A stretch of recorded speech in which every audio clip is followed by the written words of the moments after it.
Papers میں cheating کرنے کا حکم، کیا چیٹنگ کرنا درست ہے یا نہیں؟ اگر ٹیچر خود اجازت دے دیں تو کیا حکم ہے؟ ساجد صاحب انڈیا سے، نقل کرنا، چیٹنگ کرنا پیپر میں جائز نہیں ہے، یہ دھوکہ ہے۔ ٹیچر اگر خود اجازت دے تو بھی جائز نہیں ہے، کیونکہ ٹیچر کے لیے گناہ میں تعاون کرنا جائز نہیں ہے، اور اگر وہ گناہ میں تعاون کر رہا ہے تو آپ کے لیے تعامل لینا بھی جائز نہیں ہے۔ تو یہ بالکل حرام ہے، ایسے ہی جیسے کسی ملک میں شراب اگر اللیگل ہے اور گورنمنٹ کا کوئی شخص آپ کو شراب کی بوتل کسی طرح سے اسمگلنگ کر کے دے دیتا ہے، تو آپ کہیں حکومت خود ہمارے ساتھ تعاون کر رہی ہے، ہمیں شراب پلا رہی ہے، تو یہ دلیل صحیح نہیں ہوگی، اس کی بیس پہ شراب حلال نہیں ہو جائے گی، اس لیے کہ اللہ نے اس کو حرام قرار دیا ہے۔ تو اسی طرح نقل کرنا یہ دھوکہ ہے، آپ کے جو نمبر ہوتے ہیں،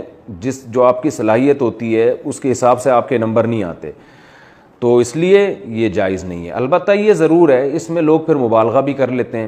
کہ آپ نے نقل کر کے جو امتحان پاس کیا اس بیس پہ آپ کو جو جاب ملی تو اس کی تنخواہ بھی حرام ہوگی، ایسا نہیں ہے۔ تنخواہ کے حلال و حرام کا تعلق آپ کے نقل کرنے، چیٹنگ کرنے سے نہیں ہے، بلکہ اس کا تعلق آپ کی جاب سے ہے۔ جاب میں آپ اپنی ذمہ داری احسن طریقے سے اگر پوری کر رہے ہیں تو بے شک جعلی سرٹیفکیٹ بنوا کے آپ کو جاب ملی ہو، وہ جعلی سرٹیفکیٹ بنوانے کا گناہ ہوگا، دھوکے کا گناہ ہوگا۔ نبی صلی اللہ علیہ وسلم نے فرمایا دھوکے باز ہم میں سے نہیں ہے، تو دھوکے کا گناہ تو ہوگا،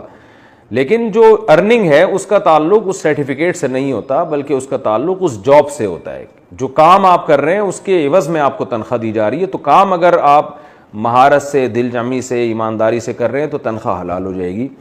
یہ اس لیے میں کہہ رہا ہوں کہ بعض لوگ نے نقل کر کے پاس ہوئے ہیں، بڑے بڑے عہدوں پہ پہنچ گئے، بعض کیا بہت سے لوگ پہنچ چکے ہیں، اب وہ پھر ڈر جاتے ہیں کہ اب تو ہماری تنخواہیں حرام ہو جائیں گی۔